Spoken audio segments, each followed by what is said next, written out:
Today, we've taken all the prospects drafted during the 2021 NFL Draft and have put them into Madden. And today, for the first time, we're going to see who Madden thinks was the best pick in the 2021 NFL Draft. We're going to see some of the ratings from all the new rookies, especially the first-round draft picks, especially the quarterbacks. We're going to see if anybody comes out a third, fourth, fifth-round pick and shocks some people and see if they can win the offense or defensive rookie of the year and just see who makes the biggest impact. And we literally have the rosters right now the most up-to-date. We can sim the season and at this point see who Madden thinks is going to win next year's Super Bowl. So a bunch of stuff to go down in today's video. Now the only problem is the fact that this roster is the one that I found that had the most rookies added to the rosters.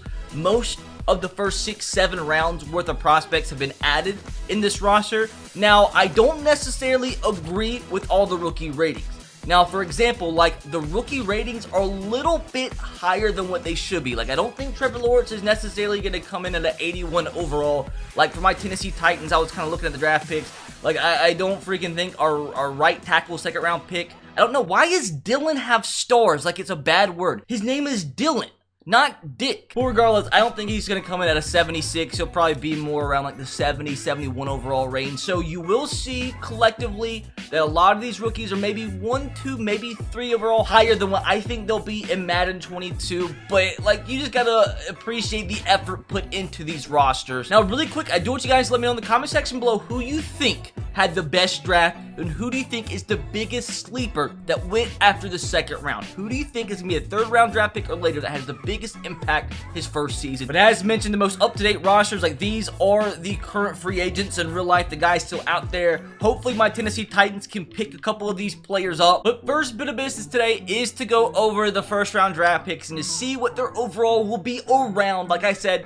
you probably can take about 2 or 3 overalls off of most of these guys, and that'll be around the range where they're going to be at for their first rating in Madden 22. Obviously, we already saw Trevor Lawrence. He came in at an 81 overall. I mean, I think will be the highest rated rookie. Him or Penei Sewell, I think will be the highest rated rookie. But I think we all can agree that he's going to be an absolute beast. Next, we go to the New York Jets. Zac Wilson comes in at 77. That's actually could be about right. I would say about the 75 to 77 range is what we'll see Zac Wilson at to begin his NFL career in Madden 22. Next, obviously, to the San Francisco 49ers. I mean, I guess like a 75. Trey Lance comes in at a 72. That's another one. I could see that. Like, he's so raw as a prospect. I could see them having him around a 72 overall range for Madden 22. Fourth overall pick, obviously, going over to the Atlanta Falcons, where they have a versatile weapon at tight end, Kyle Pitts, 82 overall. To be fair, he might actually be the highest rated rookie, I think, going into Madden 22.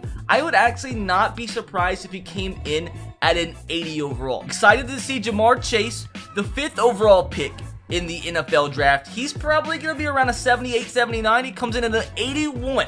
A little bit higher than what I think, but that's still nothing too absolutely ridiculous. Next, Miami Dolphins, we have Mr. Jaylen Waddle coming in at a 77. That's about right, I think. I think if Jaylen Waddle came in to Madden 22 with a 77, nobody would be too upset with that 97 speed. I think that could get up to 99 throughout his career. Next, obviously, pick number 7, we have Penei Sewell. I'm not going to be shocked if he's like an 82 with this guy's roster. Comes in probably at right tackle, 81 overall. I think that's pretty solid.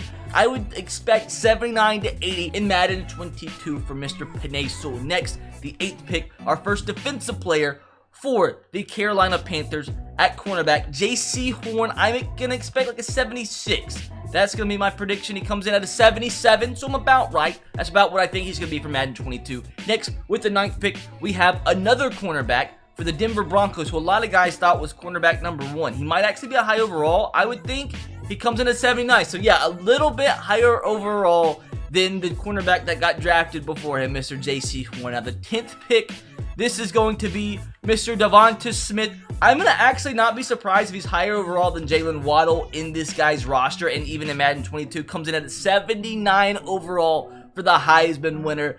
I think that's about solid for Mr. Devonta Smith. Now, pick number 11, Chicago Bears. We all know did draft Justin Fields. I would not be surprised if he comes in actually higher overall than Trey Lance, and he's a 74, so a little bit higher than Trey Lance. Next, going to the Dallas Cowboys.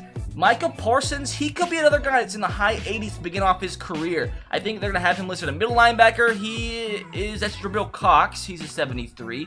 I think the second rounder is a little bit too high on this guy's roster, but Micah Parsons, 78 overall, solid as could be. Next, with the 13th pick, we have Rashawn Slater. He's a guy as well on the Chargers. He might be a high 70s overall. He's an absolute beast. I think they got a steal, but where are they going to have him at? Left tackle, he has 76 overall. I wouldn't be surprised if this one is actually a little bit higher when we start Madden 22. Next, we have another absolute monster. Don't know how he fell this far. Elijah Barrett-Tucker, 78 overall, so actually 2 overall higher than Rashawn Slater. Don't know how I feel about that one. Now, Mac Jones, I'm excited to see this one. He could actually be a high overall right now than Justin Fields and Trey Lance. He comes in at a 75, so he is actually. That's interesting. It's going to be crazy to see if he actually starts this season. And one of my favorite prospects in the entire draft, I love me some Zaven Collins. He's an absolute freaking beast. Comes in. Is he going to have a middle linebacker? They do. 74 overall. I think this guy, he's going to be an absolute beast. He could be my pick for Defensive Rookie of the Year. Next, Las Vegas Raiders. He actually could be the lowest overall player out of the first round picks, I believe, just because a lot of people had him going in the second round. He's still a solid player. Alex Leatherwood from Alabama, 71 overall. That's crazy. I've seen a lot of second round picks on this roster already higher overall than Alex Leatherwood, but I still think he's going to be a solid player. Maybe just a little bit too much of a reach for the Raiders. Now at 18, back to the Dolphins for the second time. They did get Jalen Phillips, who I think is the most talented pass rusher in this draft class. Comes in and have him an outside linebacker to come in at 75 overall. I think that's about right for Mr. Jalen Phillips. Next, we have the football team getting an extremely talented player in Mr. Jamin Davis.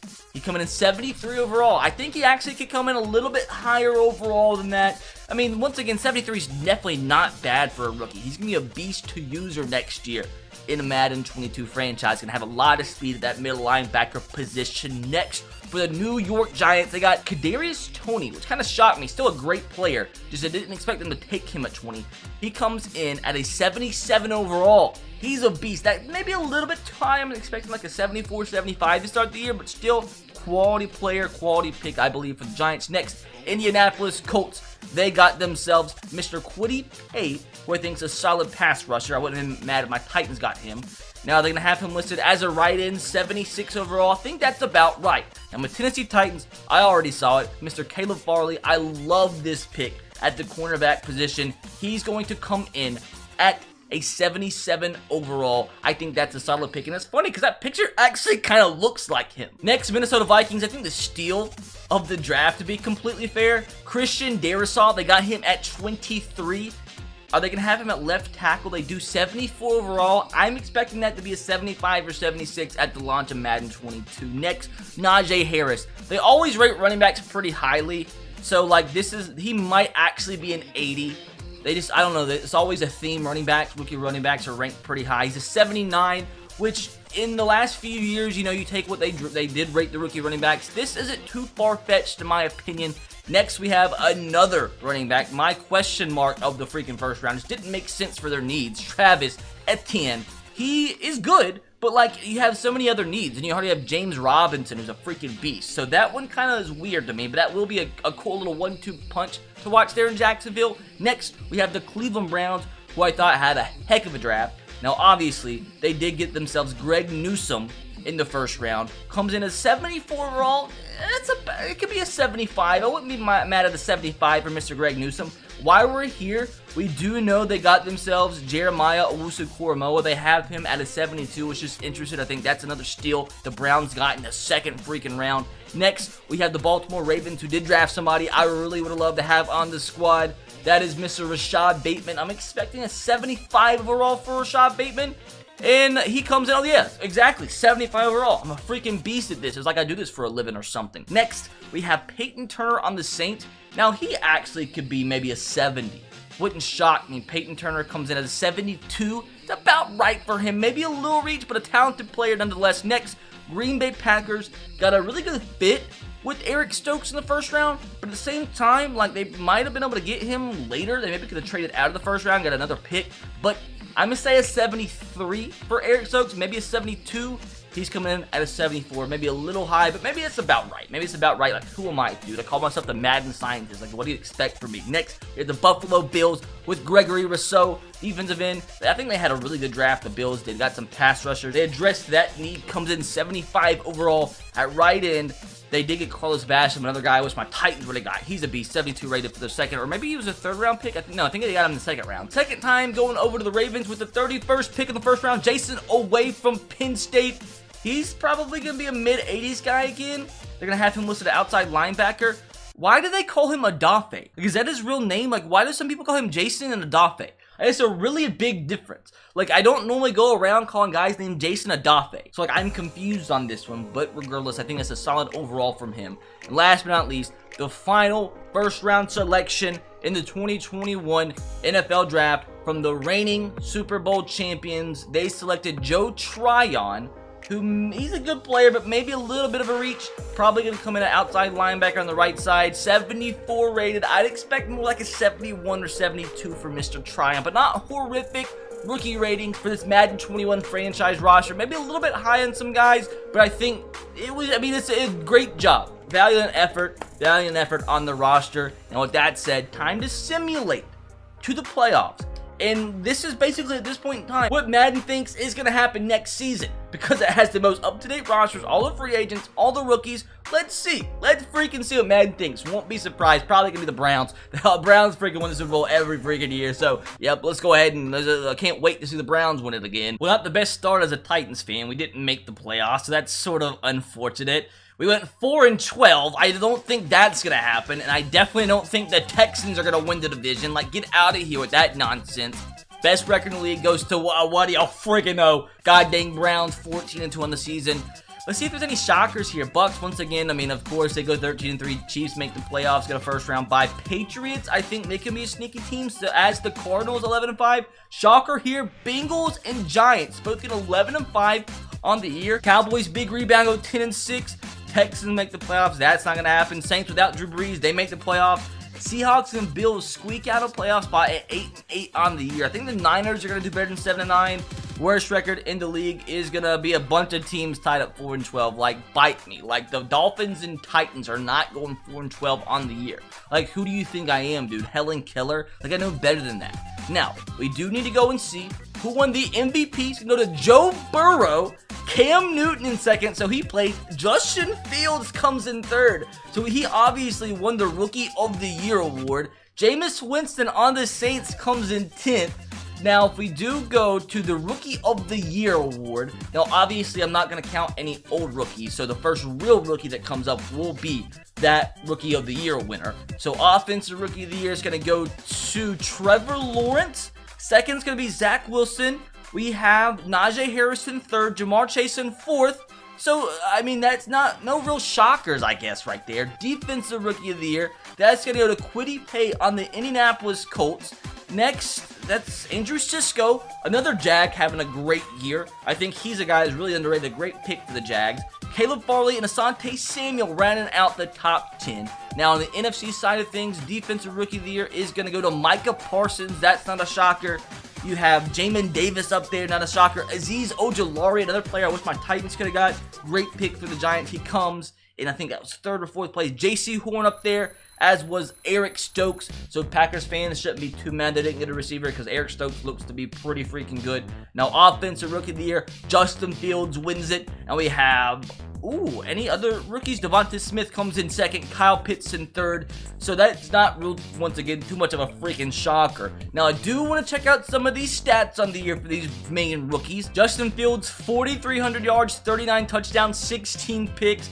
Zac Wilson threw 18 picks, but a decent season. He wants to take that number down a little bit, though. Trevor Lawrence, did exactly what the team asked of him. Didn't turn the ball over. 26 touchdowns, 9 picks, 3,600 yards, but nothing way too wild there. Now, I want to see, how did Naj Harris do? Najee and Travis Etienne. Naj Harris, 1,000 yards on the year, 5 touchdowns, 4.4 yards per carry. And I guess he's probably not going to get anything because he was technically the backup running back. He had 7 touchdowns on the year, which isn't horrific, obviously, for a freaking running back. You'd expect a little bit more, though, for a first-round pick at the running back position. Now, wide receiver for the rookies, Jaylen Waddle led all rookies, 1,100 yards, 7 touchdowns. Josh Palmer, isn't he a rookie as well? I think he is a rookie.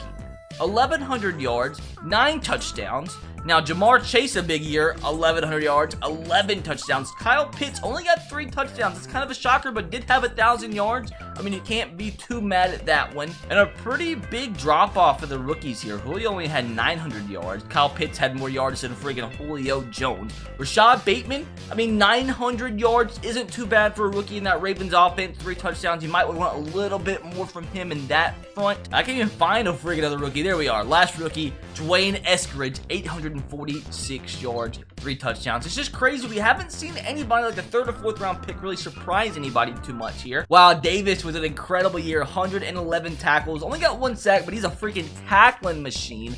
Now, in terms of sacks, what rookie led the league? Wow, Jadeveon Clowney turns out to be a huge signing for the freaking Browns. Wow, 36.5 sacks combined between Jadeveon Clowney and Myles Garrett. That is absolutely insane, my dudes. Moving along, Kwity Paye with 9.5 sacks for the Colts. That's a big pick for them. And next, and what will be last but not least, Azeez Ojulari with 6 sacks on the year. I do want to see what rookie kind of balled out in the secondary, got a lot of picks. Hopefully, we'll see Caleb Farley's name up here. Most picks for a rookie is going to go to none other than J.C. Horn with 3 on the year. A bunch of them had 3, so maybe we can get another rookie that had 3 on the year. Maybe Andrew Cisco had 3 picks. All right, now, dudes, with that said, I guess all that's left to see is who the heck makes it to the Super Bowl. I want to see some crazy team make it here. Don't be the same old Browns in every single simulation that you do. Oh, wow. It's Joe Burrow, Jamarr Chase, and the Cincinnati Bengals versus Kyler Murray, Zaven Collins, Rondale Moore, and the Arizona Cardinals. Who is going to grab the dub in Super Bowl 55? Technically, I guess this would be Super Bowl 56 at this point. Who does Madden 21 think is going to grab that Lombardi trophy? And the Bengals and Joe Burrow with a massive dub, 31-7. What the freaking heck?